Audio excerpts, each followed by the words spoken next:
to discuss today, sharpening your skills and staying ahead of the curve for whenever your shop might have slowdown periods throughout the year, which really could be any time of the year. A big thing, what we've done over at Steer is not only our company, but what we've tried to build a platform to really help making data-driven decisions. So being able to look at your data back in 2023 to know what might happen in 2024. Now it's just crazy that we're halfway through 2024, looking into 2025, and we should start talking about when are those slow periods? We have back to school. I know after the holidays things typically slow down for shops, but we have a great panel today to discuss this with the Institute and also Jimmy Purdy from Shifting Gears. It'll be a great way where we can discuss, what some shop owners and coaches, what they look at, some strategies. You'll also have me and James Harris from Steer here also, just to give some insight with some of what we've seen in the marketplace. Quick background on me. I've been with Steer for over 12 years now, have a lot of industry experience. Fun fact, I visited over 200 shops in 2022. It looks like from looking at James's bio, he's got me beat with 400 over the last year. And I believe James is actually on the road right now in Kansas City visiting shops. I'll be out in the market next week visiting shops for Mobile One, which I love doing. But personally, I love being out in the fields. I love visiting shops, love talking to shop owners. I do also like going in the Steer platform with some of my friend shop owners. And building campaigns and seeing how those campaigns work for the shop, doing A/B testing. It's probably one of my most favorite part of the job is actually going into the Steer platform and seeing if I can turn around car count for some of these shops that I work with. Other fun fact about James is he's a great golfer. A lot of people tell me that they're good at golf. I don't believe them. I actually golfed with him a couple of weeks ago at Tools, and he can drive the ball probably close to 300 yards consistently. So James, I'll give you some props there. I appreciate that. Appreciate it. We're lucky to have James. He's been with us for over a year now. He came from Shopware, so he does have shop management system experience.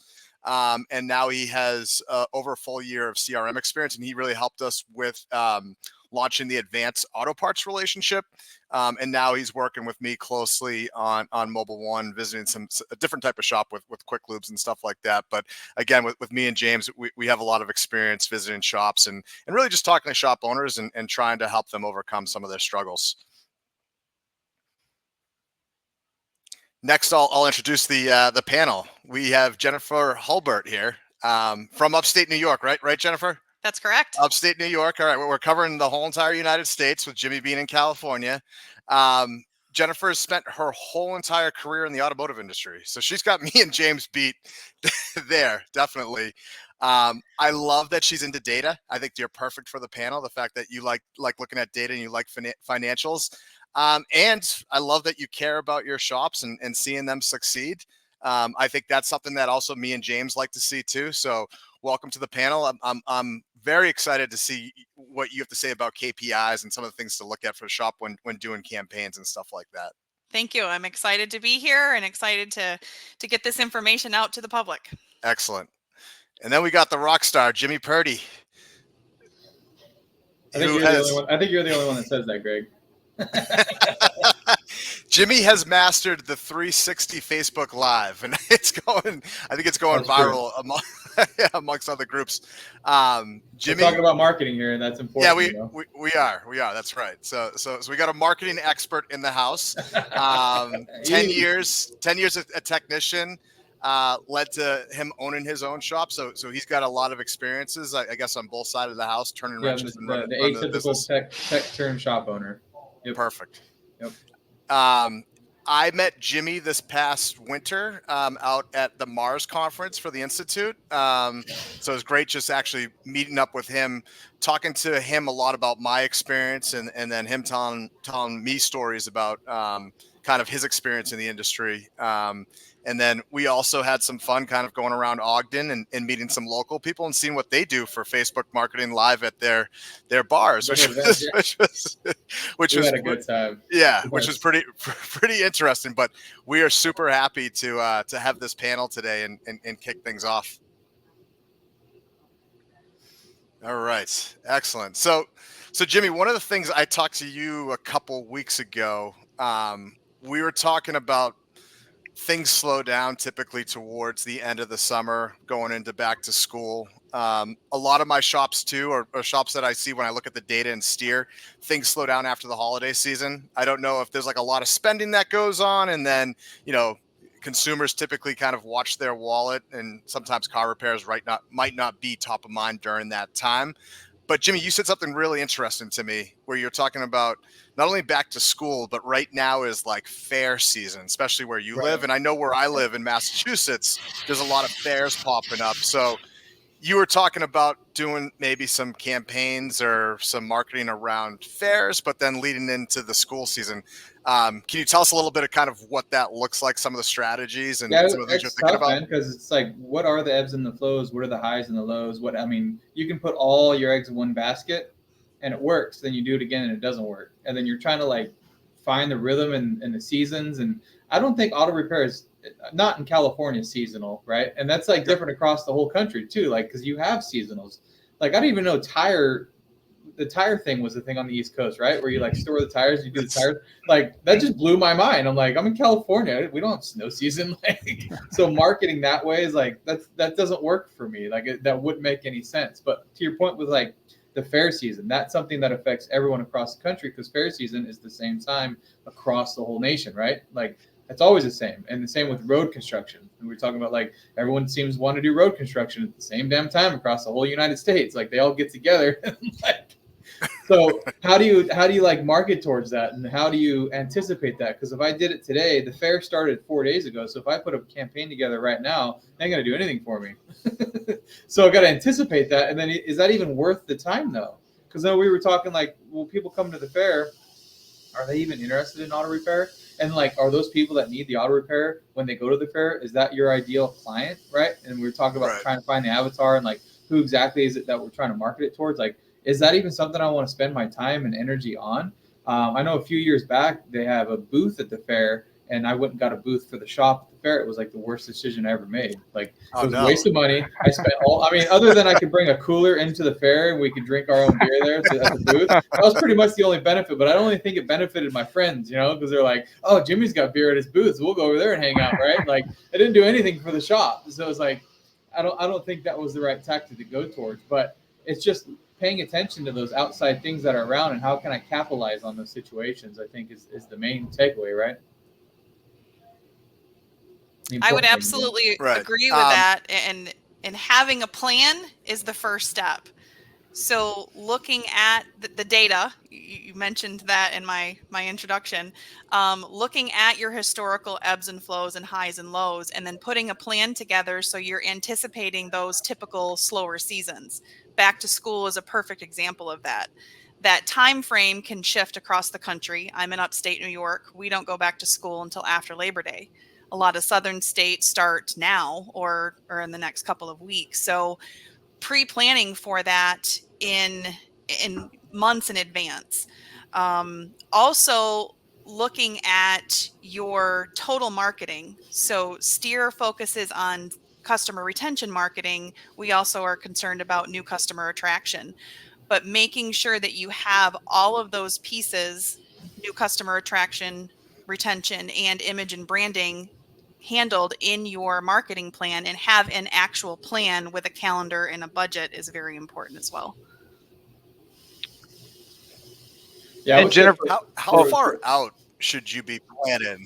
I was gonna say, because I have some shops right now that I'm talking to that are scrambling. So they're like, my car count just died, right? Like they just told me this last week. They're like, what can we do? So I'm sending out some text blasts. I'm trying to do whatever I can to kind of get creative in the month of July to help this shop. But what could they have done better kind of planning, just knowing that things slow down maybe for them in July? Like should they have planned this 2 months out, 3 months out? Is there like a magic number of when you should be planning this out, or a year out if you're a real good planner? Yeah, and that's what I was going to say, Jennifer. On top of that, like, how much of the plan would you say get into place at the beginning of whatever that cycle is? Do you go ahead and look at the whole year, or kind of what are you doing there? So yes and no. I think more than 30 or 60 days, customers aren't going to remember the pieces that you sent to them. And I'm talking about planning for mail pieces typically, because the email campaigns, the text message blasts can happen pretty instantaneously or within a couple of days. But if you're preparing for something in physical mail, that takes months to prepare for, to make sure the print is ready for the date that you want it to go out. Slow times happen unexpectedly, I think, in every single market. I am a shop owner as well, and that happens to us. So having a pre-built like slow day action plan, what can you and your marketing and your staff do to communicate with customers within a couple of days notice? So having just some of those campaigns ready to go out would be my recommendation. And then communicating with your marketing team, being someone like Steer, and saying, okay, I can contact my rep, and in a short period of time, I can have a piece go out for a specific, like an immediate slow turn that maybe wasn't expected for. Jimmy, you mentioned road construction. Many people have had complications because of road construction, and you can't plan for that. So if your physical road is closed in front of you, how do you communicate how to get to the shop easily and quickly? And again, that relationship with a marketing rep would be very important. Yeah, and making sure you're paying attention to how many new clients you're getting every month versus your growing database. And that's the one thing I'm struggling with, right? We have a huge problem with retention, and having a CRM program put in place to constantly be in front of mine is what I struggle with, because I hate sending out those text reminders. I hate when someone clicks unsubscribe, right, to my email that I work so hard to get in. And that's the other point. How many of these emails are you capturing when these people come in? How awkward is that conversation when someone comes to the counter and you're like, can I get your email? They're like, actually, I don't believe in that stuff. And you're like, right. And then so like the next time around, you don't want to ask for the email, but that's all the stuff that builds that client base that helps you when you're slow. You can send out that text or that email blast, be like, hey, we got some spots available this week if you're looking to get that oil change we talked about last month. I mean, that's just been huge in the last year for me to start learning that and like implementing that, instead of like constantly going for the new stuff. Like, well, why don't you just pay attention to what's already sitting in the cash register? That's been huge. Exactly. I'm sorry. I was just going to ask about just like picking up the phone too. Like, is that worth it to like set aside some time and go through the list and call customers? If you like it. Yeah. And if you're good at it. So it takes the right person to make those calls, so they sound not scripted or they're not floundering. So yeah. And Jennifer, on that point too, like having like someone like the Institute take your advisor through their coaching program and like learn how to answer the phone, because you can do all the marketing in the world, but if you don't have someone that knows how to answer the phone, that's like, what can I do for you, right? Instead of being like, hey, this is Jimmy with Shifting Gears Auto Repair. How can I help you today? Right? It's like, it just changed. Like, you can spend all the money in the world on marketing or retention. It's like, why isn't anybody coming back? It's like, well, it's because you suck to deal with. Well, I think that's a great point, because if the phone isn't answered correctly or the customer's not handled in the proper way, then the customer's not going to have trust with the shop. And that's why customers stay with typical shops, is because of that trust factor. And they got to know, like, and trust you. They do. Just like Walker says. Yes. Yep. And that leads to a couple other areas. I mean, you need to do the repairs right the first time. So you need to have the technical staff behind the scenes doing the work correctly. And you need to be able to communicate what the vehicle needs, like through a DVI or a vehicle health evaluation with the customer. So those are a couple other pieces that people typically don't think as marketing, but in my opinion, they're as important as a CRM campaign and reaching out and say, hey, remember when your vehicle was here and we provided this beautiful report with all kinds of pictures and data about your vehicle. These are the items that you didn't do. But because we developed that trust level with the customer during that DVI and sales presentation, they're more likely to come back because of that trust and then the reminder from a Steer CRM. And that gives you a better ROI, right? So if you raise your ARO, that makes gives you a better return on the investment of marketing, right? So if you get them in, you do the DVI, and you get your repair order up, then that makes it more feasible to spend more money on marketing. Absolutely. But if you have a low ARO, then it's like, well, I'm spending all this money on marketing and I'm not seeing any dollars in my bank account. Trust me, I know, I've been there. I remember the time that you were there. I was there, yes. So it helps, and then you start watching the numbers, and you're like, oh, it's all starting to kind of make sense now. And then, Greg, we talked about a week ago about using that money for retention. So how much does it cost you to acquire each one of those clients? Right. And what if you, instead of spending that kind of money on acquiring new ones, why don't you just give a discount to your existing client base that's already there? Because it's going to cost you money either way to get someone in the door. Right. Correct. And I was like everybody else. I didn't believe in marketing. I'm like, no, if I just do a really, really good job, then everyone's going to know about it and everybody's going to come to me. I don't need a market. Marketing's for the weak, right? Like I was like, I'm just going to fix the car so good that the word will spread and I'll have to worry about spending a dime in marketing, right? I really believe that. And it's like, that's so wrong. No, I absolutely agree with that. And many shops feel that way, that they don't need to market and they don't need to get their name out. One of the areas that we haven't talked about yet is reputation. Yep. So are you asking for reviews? Are you talking to your customers about that? Are you sending a campaign and saying, hey, if we did a great job, please leave us a review? Are you responding to those reviews and monitoring them and communicating with a customer who maybe not be satisfied and rectifying that situation? So I think reputation is as important as well. There's a lot of pieces that go into this. Yeah, I was going to mention getting that feedback loop during those slow times might be a really important time to see how your staff might be handling the stress. I know personally for me, coming from a sales background, and James, you also have a sales background, you hit the end of the month and it's the same thing. It's like, are you near your number? You're not at your number. Like, do you smell desperate when you're actually calling the customer?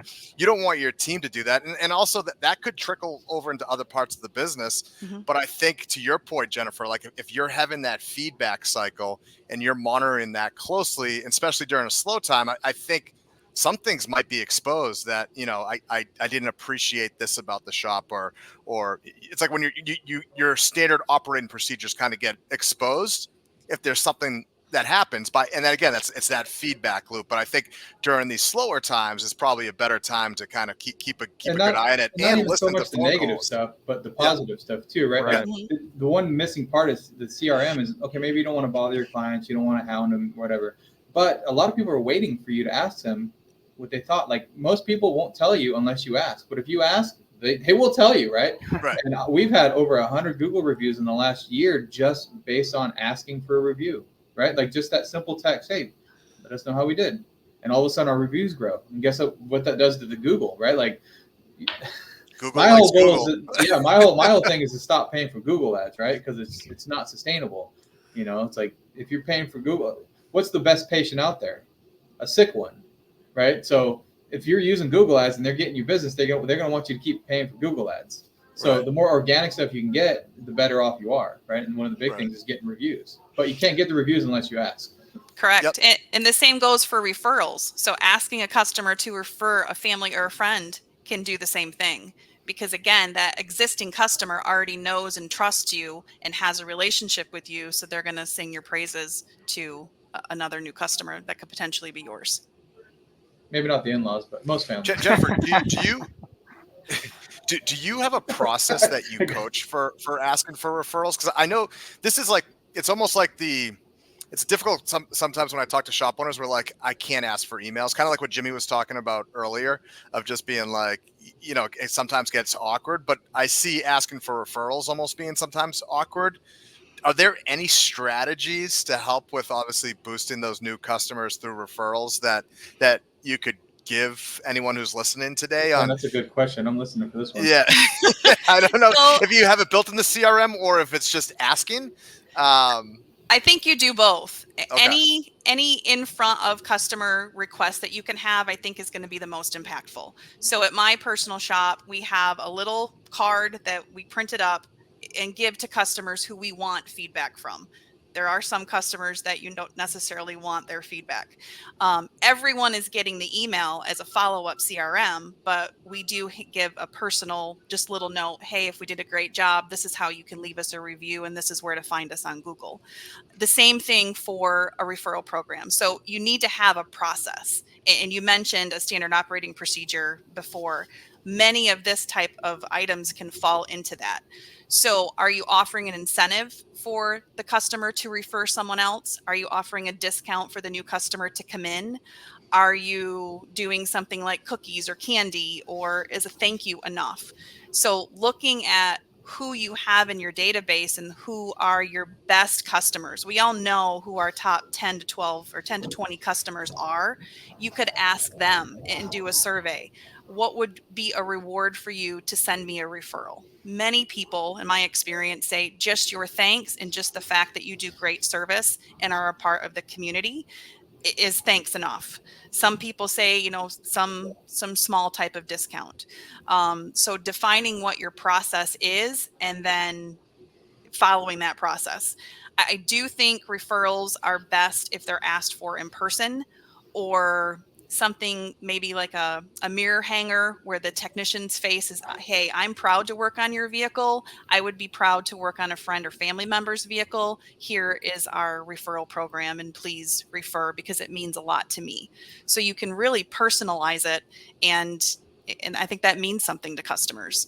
Right. But having that process is, and Jimmy knows that we talk about SOPs all of the time in our group process. So I'm a proponent for having a lot of things in writing and documented and then communicated with the staff so they know exactly what and how to do that process. And this would fall into that. Yeah, because guess what? 6 months go by and you're like, wait a second, what did I put in that lasagna? And you don't remember the recipe, right? How did I get right? But on that networking side, so the other thing too for referrals is like joining a BNI group or the Chamber of Commerce or a BDG, right? Maybe starting a podcast, getting a radio show. But it could be simple as like just volunteering at community events. Like just getting out there one day, spending 2 hours, right? The volunteers are like, they only need you for 2 or 3 hours, but the amount of contacts that you make and the people you talk to, and they're like, oh, you want an auto shop? Right? Like I can tell you how many people. I went to a local jiu-jitsu gym, and I recommend everyone at least do 1 year of jiu-jitsu. But the amount of contacts I made there, right? You're pillow talking with some other person for an hour, right? You get pretty intimate with them, right? And so they just trust you right away. You're like, wow, you're holding my neck in your arms, and you're not gonna. Yeah, your beard's in my mouth. Yeah, like it's awesome. Like I like you a lot, right? But it's like just doing that, and like quit going to be like Jimmy Lee and quit going to Supercuts. Go get a good haircut, right? And like make connections at the barbershop, right? Like so simple things that don't cost you any money, that just builds this network, and then these people refer you, right? And like spreads like fire. It's like the next time someone's in that barber chair, they remember you, and they're like, hey, actually, I got a guy that owns a shop. He comes in here once a week or once a month, or if you're Jimmy, one every 2 hours or however many times he gets his hair done. But you get my point. Like get out there and like be with the community. Well, and then communicate that through social media and your marketing programs. So if you're sending out emails and you want to highlight something that you're doing in the community so your customers know that you are involved and that you're supporting their local community as well, share that. Make that part of your marketing plan, because what we do, many of us hold it so tightly to our chest and not communicate it out. Share your staff, share your success stories, share your wins, share, customers that are coming into you for the first time, getting pictures. Yep. If you can get a thumbs up picture in front of someone's car, and then communicating that out into all of your marketing platforms, CRM, website, all your social media.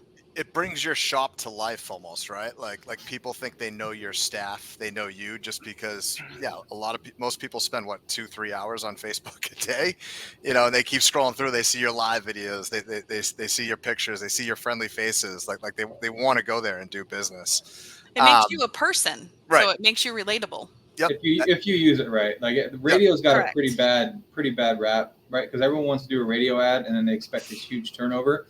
And it just doesn't work like that. And so like me doing the radio show, I have people coming all the time. They're like, I just feel like I know you. Like I've never met you in my life. Right. Like, and it's like kind of a one-sided relationship. They're like, oh, you went here last weekend. You talked about, and that's what I do. I don't just make it all about the business. I talk about what we did last weekend. I talk about what we did last weekend. Like, and just make it personal And so they get to trust me, know me as a person. And I think that's kind of missed. And I think a lot of the big influencers, especially in the social media, that's what they do. They make it about them and not necessarily all about what they do. Like educational content is great, but you're marketing to the technician that knows how to fix his car. He's not going to come to your shop. Right? Your radio show. Your radio show is marketing to that. The radio, yeah, I mean, it's a call in, so they could call in if they got problems with their vehicles, but I really try to make it more kind of layman's and kind of simple. The podcast is really based on, industry professionals, and that's not really to market, new clients to the shop. But I guess the point is I watch a lot of social media influencers, and some of it's very, very like educational, technical content where I enjoy it, but I'm like, I'm probably not going to go to that shop. Like, that's not going to build my client list. But it feels like it's the right thing to do. Does that make sense? Like it's one of the big problems I had for a long time is creating content and marketing to other technicians and marketing to other like shop owners. Like, well, this isn't making any sense. So who do I need to market to? And that was a big one that was it Jimmy Lee that had the dope marketing? It was definitely something with the Institute where I was looking through and like, oh, I'm not marketing to the right person. Like, right. Well, and I'm spending my money not getting the right people in. You mentioned the avatar before, so figuring out who is your target customer. How many vehicles do they have? What's their income? What's their location away from the shop? How are you going to reach them? Where did they shop? How do they communicate? So figuring out some of that will help you target your campaigns. Do I need to email? Do I need to text? Do I need to mail? And to who? What carrier routes, if you're going to be doing mail campaigns? How often do they want to hear from me? And with CRM specifically, I see a lot of new shops coming in that have their reminders on and the appointment reminders, and they're asking for the reviews. And that's about it. So my first question is, okay, you have a 30-day reminder from a recommended service, and then you don't communicate with them again for how long? So do you have an ongoing campaign that's targeting your whole database? And Jimmy, you mentioned this earlier that you hate to see those unsubscribes come in. If you're doing it too often, you're going to see those come in. But Right. if you're doing it on a regular, maybe a monthly basis, that's not too close together, but you're still reaching your whole database.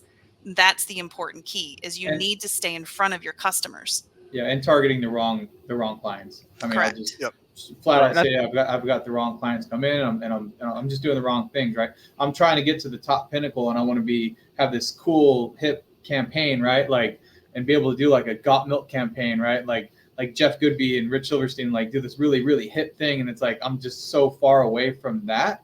Like I need to focus on who I'm supposed to be attracting, and spending all this money trying to build a brand and market to the wrong people. It's just, you got to take it in steps and kind of build that base layer and get a foundation built before you can start stacking on there. And then before you know it, I feel like you can kind of narrow it down and target exactly who it is, and then you can do targeted campaigns. But I think for me, I mean, that's what I did. I wanted to go straight to targeted campaigns. Like, I knew who I want coming in here. I was like, I still don't know. Like, I still haven't figured it out. Well, and then how do the customers want to be communicated with? Right. So is it mail? Is it text? Is it email?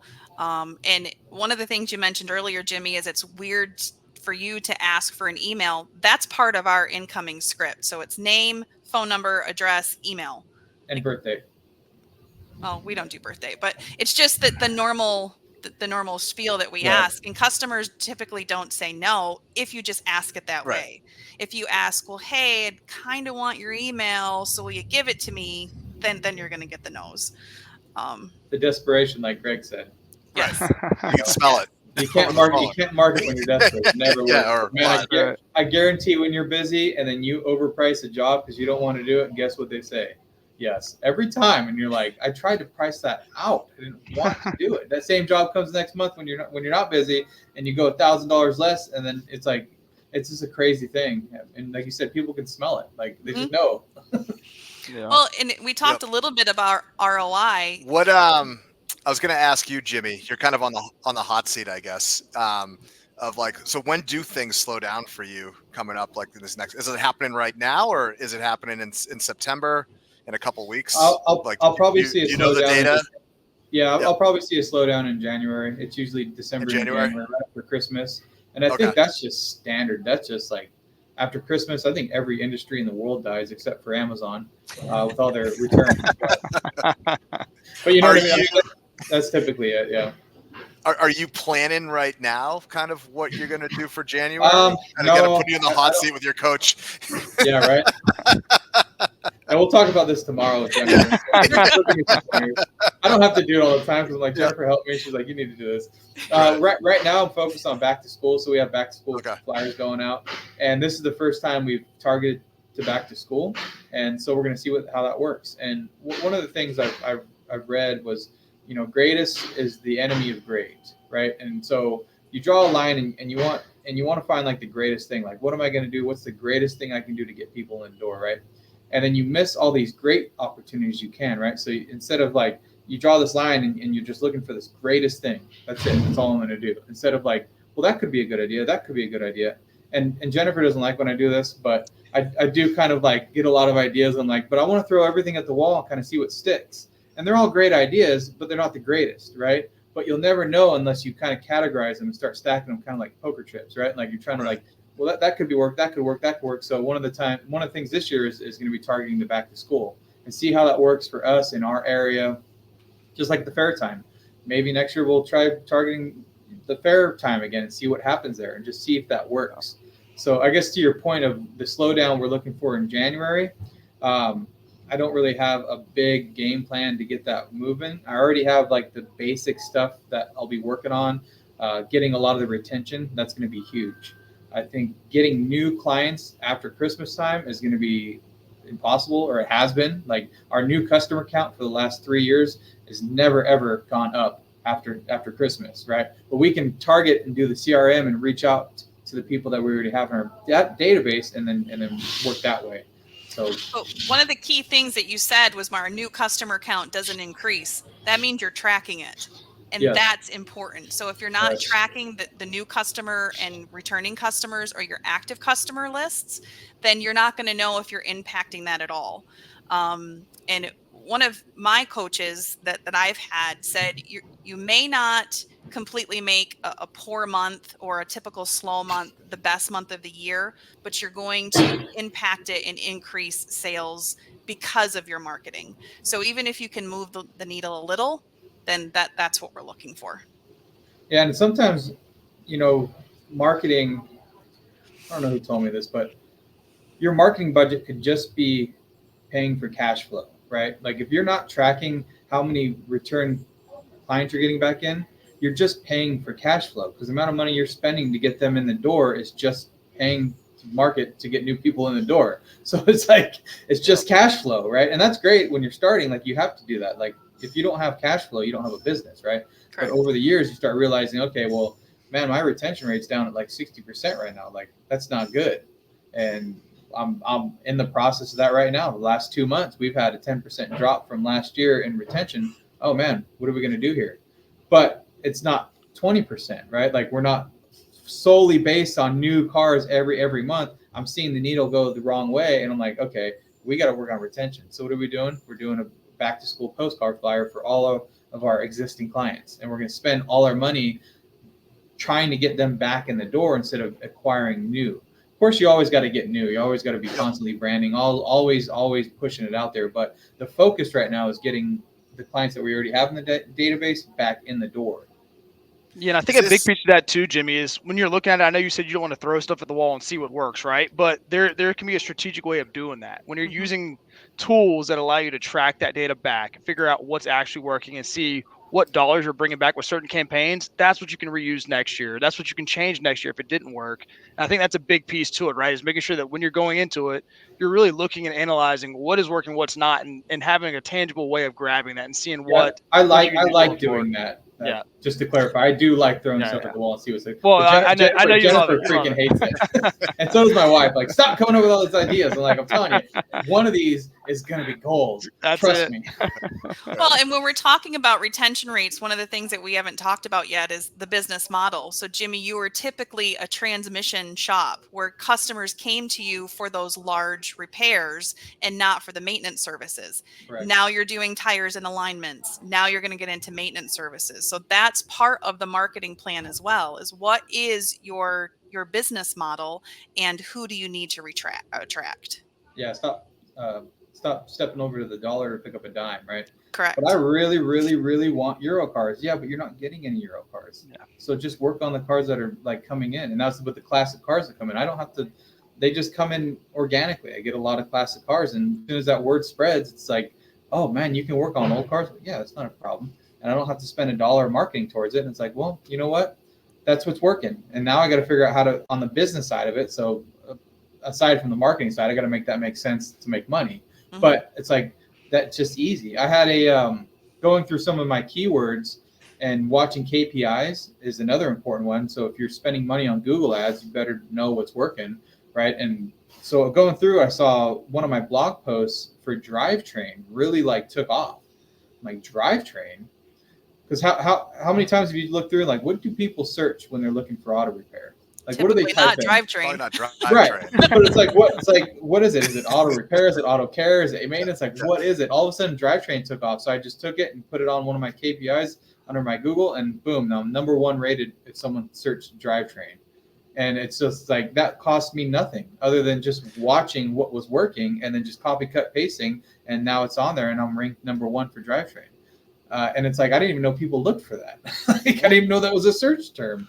What I was going to ask, what tools for looking at these KPIs, the key performance indicators, like what tools do you use outside of your CRM? Like are there any tools that you want to share with the audience maybe that you're using? I don't know if you're using like Google Analytics to look at this, but what are the tools that are great to have to know what's working, what's not working besides CRM? So if you're an Institute client, we have something called the dashboard that pulls in all kinds of data from your shop marketing system or shop management system, and we get all of that information. So gross profits, average RO, hours per RO, hours for the technicians, and then we get all the marketing. So active customers, new customers, lost customers, we get attrition rates, and that's all pulled in from the management system if you are an Institute client. Without that, I think you're pulling data manually from your management system unless it's part of your CRM and you can pull that in. It's a secret, Greg. I can't tell you. It's a secret. It's Google Analytics. Right, and so it's called the dashboard. Yes, for the Institute. Yes. If you have, and we utilize that all the time, being a client, right? But for what I was talking about with the keywords, looking through Google Analytics, having a marketing company that's working for you that actually shows you that stuff, and sit down for a month. And if you have a question, you can email them, and they send you an updated. So I have another dashboard that's just for Google Analytics alone, and it goes through and it shows me all my KPIs. I can go through and see what's working, what's not, where I'm ranking, where I'm not ranking, where I should be putting Google ads in, right? So one of the big ones was trying to get more Asian vehicles in, right? I want to get some Toyotas and Hondas. That was one of the things I started a couple of months ago to try to get more of those vehicles in, because that was one of our highest AROs was Toyota pickup trucks. It's like people like to spend money on those things, right? And Jeeps, but we already had a good thing with Jeep. So we started doing a Google ads campaign specifically for Toyota, Honda, and Subaru. That was it. That's all I want. That's all I want to spend my Google ads on, and that's all I'm going to do. Instead of saying, well, let's do Google ads for auto repair. Okay, good luck. Right. You know what that CPC is going to be? Like, that's crazy, man. You want to compete for that? Like, that's got to be organic, in my opinion. Fishing in a big lake. Oh, man. With a tiny little fish, yeah. But again, that goes back to your business model. So do those type of customers, do they shop and act differently? Is that your avatar, or do you need to change your avatar and then be able to communicate the way that they're going to hear you? So when we say marketing, it's this whole big ball. Yep. And then knowing which ones you should be, for CRM, you should be targeting back. Right? Because if you're constantly having these problems with these certain clients, and maybe you find a pattern that everyone that drives a Volvo isn't someone you like dealing with, then maybe not target to Volvos anymore. Maybe get your CRM program to stop reaching out to those people. Like, I mean, that's just what it is. Like, everyone wants to make everybody happy, but that doesn't make any money. And that was like one of my big struggles too. Is like, I just want to make everyone happy. So everyone that came through the door was like, "Yep, come on in, I'll help everybody." And then I'm like, I'm not making any freaking money. What's going on here? And once I started realizing, I peel the layers back and start actually saying, okay, Toyota trucks make money, so I'll market towards Toyota trucks. Then all of a sudden it's like, it makes sense. Like, yeah, I'm spending 4 or 5% on my marketing budget, but I'm making that hand over fist on ROI. So it's like, if you did that with a Volvo, you're probably not going to do it, right? Or if you're a domestic shop and you're working on BMWs, you're probably not making the same kind of money. Target to what makes sense, you know? And it's always got to change. So monitoring that and then acting on that data is important. So knowing what that data is, where to find it, and communicating with your marketing team. So a lot of people think that's internal, which typically falls on the shoulders of the owner, but steer would be part of my marketing team. Whoever is handling my website and my Google AdWords is part of my marketing team. So communicating with that team on a regular basis of these are the goals that we have set out for the year or the month or the quarter. This is what we think will work, getting the opinions of that marketing team because they're the experts. Steer is the expert in the CRM. Whoever's handling the Google AdWords is that expert, and getting their information and then coming up with a plan to lay it out to do the best for the shop, monitor the results, make changes, and continue to work forward. Or you could just do it and it's blindly. also probably just like up the wall, I guess. I don't know. No. The other thing is, I'm sure, and I'm sure the dashboard has this, but I think understanding what your customer acquisition cost is, so like how much it is to get that Toyota truck through the door, like how much are you willing to spend, Jimmy, to get that Toyota truck through the door? And I'm gonna ask it as a question. $200? Just right to the point, huh? Yeah. Just put the knife to my neck. Yeah. Well, you told me like that's become one of those cars that you want to. Give me 5 minutes. I got to get all my stuff open here and look at it. Well, I mean, it just depends on the ARO, right? So if our average repair order is around 1,500, then I just kind of average it across the board. And if I look and see, okay, Ford trucks is number 1 and Toyota trucks is number 2. Okay, well maybe we should target more Toyota trucks, right? And I think Jennifer, we had a conversation about that where Ford, Chevy, Dodge, people just look up auto repair. They don't look up who fixes a Ford truck, who fixes a Dodge truck, who fixes a Chevy truck. Like they just say, who can fix my truck, right? Like they don't. So, but Toyota, like I have a Toyota Tundra. Who can fix my Toyota Tundra? Who can fix my Toyota Tacoma? And so, knowing a little bit of that, it's like knowing a little bit of that. I'm like, okay, maybe I should spend a little money and target that and kind of see what happens. I don't have a lot of database driven, behind me. I just kind of like, that kind of makes sense. Let's see what happens, right? Like I just kind of roll that way, but it's not completely blind anymore anyway. Well, and then having that be part of your marketing budget. So we recommend between 4 and 6% of your annual sales should be towards your marketing budget. So what portion of that is that allocated between CRM, new customer attraction, your website, any of your social media campaigns, or any other marketing that you might do? So deciding how to break that up and what's going to be the most impactful. And unfortunately, sometimes you need to make an educated guess and throw some of that mud, as long as it's an educated guess. Right, Jimmy. And then trap the data after, right? I'm a diagnostician, man. I'm a diagnostician. I take all the facts and make my best educated guess every day, So it sounds like that leash just got a little bit longer for you, Jimmy. You got a little freedom there now. No. Give him an inch and he'll take a mile. You're going to get me in trouble, man. What about website? Like you talked about website, and how many shops out there do not have a? You guys both go to shops, 500 shops a year, right? 200 shops. Yep. How many of them don't have a website? A lot of them have some sort of website. They think it's Facebook. Their Facebook's their website. I was about to say, define a website. or they just have this like Wix website, and I'm seeing a lot, especially on the Quick Lube side, and they seem really like proud of their website that their brother built for them, or and it's nice, but I don't think they understand like how important it is. Way too nice, Greg. Yeah. Well, there's a difference between having a website and then having a search engine optimized program, and again, that is part of your marketing plan. And I think it even goes. Right? Yeah, it even goes back to the pictures you have on your website too, right? If you have a bunch of fake pictures on there of a shop that is not yours, and then someone shows up to your shop and it's got dirt floors, and that's not what they saw in the picture. It's like, wait a minute, where am I at? Am I at the right place? That's a part of building that relationship as well, and retaining that customer for trust right away.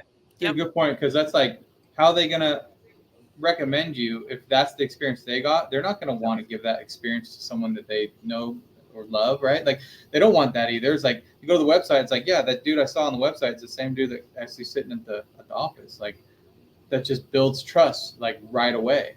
And it's just amazing to me how many people don't have a website or don't have an email, and how that's just such a fun, but then they're spending $10,000 a month on a billboard or a radio ad. Yes. Yep. Like, whoa. Yep. So what do people do when they want to look you up? Well, they'll just come to my shop. They will. Huh. Okay. And then not tracking the results at all. Yeah. And it's wild because we now live in a time where like scheduling's becoming really popular in the automotive repair space. I'm trying to break it into quick lube a little bit. It's a little difficult with like first come, first serve. But if you told me like 3 years ago that scheduling would be like a hot software, like I'd tell you were lying, just because most of the shops I talked to then that I was visiting, they were like, this is not a hair salon. This is not the dentist. Like it's really hard to book appointments. Like we don't know if the car is going to be here for 20 minutes or 3 days. But that's been a breakthrough, but that's the way people want to do business today. Yes. Like I talked to a shop the other day who's using online scheduling. And I was like, what made you make the switch? And they told me, they were like, I had a family I had this family of vehicles, and the son brought his car to my competitor around the corner. And I asked him, I go, what are you doing bringing your car there? He goes, they had an online scheduler. He goes, he made it really easy for me to do business and book an appointment. And like, that's the way you need to start thinking, especially during these slow times, of making it easy to do business with your repair shop. So Jennifer, it's crazy to see that switch. Jennifer, you said monitoring too, right? Like tracking it. And that was another big thing that I was losing, right? Because you spend the money on a billboard or a radio ad, and how do you know it's working, right? Like the online scheduler, that's pretty easy. They make the online schedule, they make the appointment and then they show up. Oh, it's working. Cool. Right. But like tracking the other stuff, that was another one that I was missing out on too. And being able to have like a QR code, or if you're using like a CRM program, it's working right away. You send out the text and you immediately get the people in. They reply to the text message. Number. The tracking phone numbers and all that stuff that gets kind of missed when you do these kind of off the wall marketing, call them campaigns, right? Mm-hmm. Like postcards, that's a tough one. Like unless they come in with the postcard, then you don't know. But it's another part of that process when they come in. Hey, how'd you hear about us? Like exactly crucial. How did you hear about us? Why are you here today? I know your car's broke, but like, why are you here though? Why did you come to me? How did you hear about us? Yes. And without knowing that, like, how do you know what is working and what's not working? Yep. I was gonna ask you, Jennifer, just like what kind of marketing is your favorite? Like being a coach, that's like the most productive, but maybe the least expensive, or maybe we'll say cost effective. Well, what is your favorite? Is CRM. It's CRM, okay. Because again, your customers know and trust you already. They've already been to your shop and they've seen the stellar service that you're going to or should be providing. So that trust factor is pretty much already a given. And then a well-qualified service advisor to deliver on the promises made. That's also key. So you can get the phone to ring all day long, but if that call isn't handled correctly, then that customer's not going to come in. So I do agree with CRM. That's my go-to, and that's going to have the biggest return on investment, in my opinion. And then what's your favorite for customer acquisition that you've seen work at your shop or for some of your clients?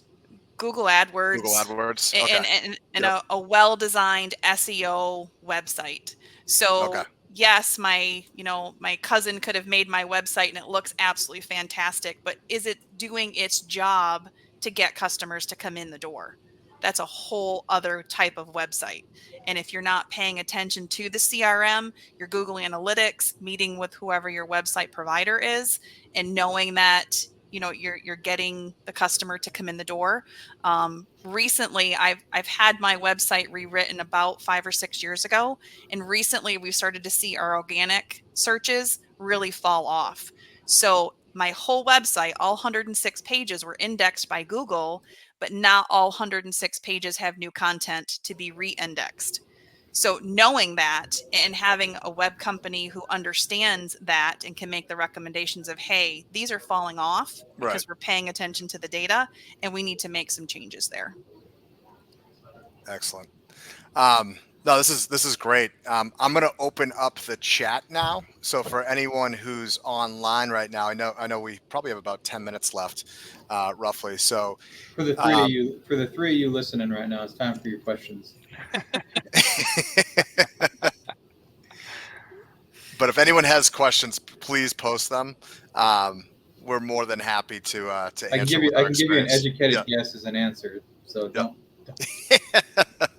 But be an educated guess. I'm not the master at this stuff.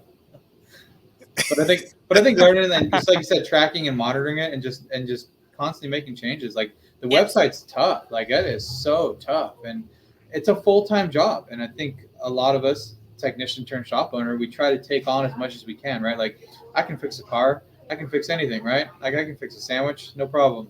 But then you start, building the website and you're like, what am I doing this for? Like, how much is my time worth, right? Like the Dan Martell, was it buy back your time? Like figure out where you should be spending your time. And like, building a website's not, that's not what you should be doing, right? And even with the CRM, like, oh, I can make phone calls, I can text people. And Greg, you brought that up. But what if I can just cold call my clients? Okay, how long are you going to spend doing that? Like when you just have a campaign, you're just sending out automated texts and emails, and then maybe you can narrow it down. And we do that at the shop. We notice if we're not getting some feedback, we'll have a small percentage. And it was, okay, so you guys, I want you to call these 5 people, and I want you to call these 5 people, and that's it. Like we have a very, very select amount of people that we go through and make sure like this is going to be worth the time to make that call to get them back in. They spent $3,000 last year and we haven't seen them in 9 months. Let's see what's going on here, right? But without knowing the numbers and seeing that and having those programs in place, man, you're just trying to find a needle in a haystack. It is so much. It's amazing. So we do have a couple of questions, and one of them is, are you using AI to generate content for your website? And I am not a website design SEO expert, but I have heard from the experts that we've worked with that using AI to generate content can actually hurt your rankings with Google. So I definitely do not recommend that unless you're having an expert tell you differently. And again, I want a disclaimer here that I am not an SEO expert. But working with a company who can create authentic content for your site is going to help your rankings with Google. I feel like Google might be smart enough to know if it's AI content. They are, from my understanding. And again, on that side, I'm not an expert. I'm more on the CRM side. But I would probably think that Google would know that the content being created isn't. I think really it's got to be like a hybrid, right? Like you got to have some human like stuff in there, because there's certain words and certain, what do they call it, phonetics that AI uses to script sentences that are very, very easy to pick up on. Like that's not how a human being speaks. I'm sorry, but correct. It's all right. It's all factual, but it's not how a human being speaks. I use AI a lot for Facebook posts. That's a big one. I haven't heard anything bad about using Facebook posts. So just boom, generate something on social media and do 3 posts a day. 3 posts a day on Facebook constantly. And then we've all seen it with CRM. They're starting to use it to generate reviews for Google, for the CRM programs. So I don't see anything wrong with that. I mean, I use it for emails all the time. I just make sure I read it. Like, don't just post it. So another question is there a silver bullet in marketing? My opinion is making a plan. So having a plan and following it, knowing who your target customer is, tracking the data, monitoring the data, meeting with your marketing team, those in my opinions are silver bullets. But a specific campaign, no, I don't know of one that's just going to generate hundreds of customers to flock through your door. The Budweiser campaign, the frogs, or maybe the Got Milk campaign. That was another good one. One thing we didn't talk about was doing jingles. And I don't know if that's going to be the next thing for auto repair, but having some sort of audio cue. And I know there's another word for that, but everyone knows what HBO sounds like when the HBO thing comes on, the logo pops up. Right. And I just feel like the audio thing is that really, really hits a lot of people and makes them remember you. Well, that goes into branding. So how are you branding your business and top of mind? So I think that would probably be the closest thing to a silver bullet, maybe, is having a really, really solid brand. So you're always always thinking about you. It looks like someone's asking Jennifer to speak more a little bit about the Institute. So what the Institute does, I mean, obviously it sounds like you guys have this amazing dashboard, which I just learned about today. We do.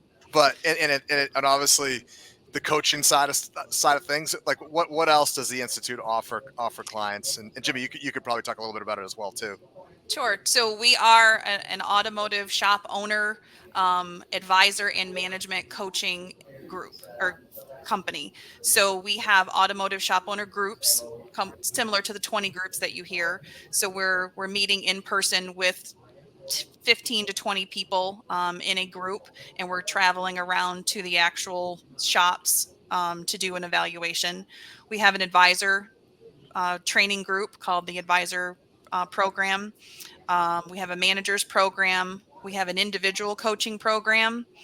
And Cecil Bullard and Kent Bullard are the owners, and they are a wealth of knowledge and sharing that knowledge with their staff and then communicating that out into every aspect of running an automotive repair. And I think it turns you from owning a job to being a business owner. Correct.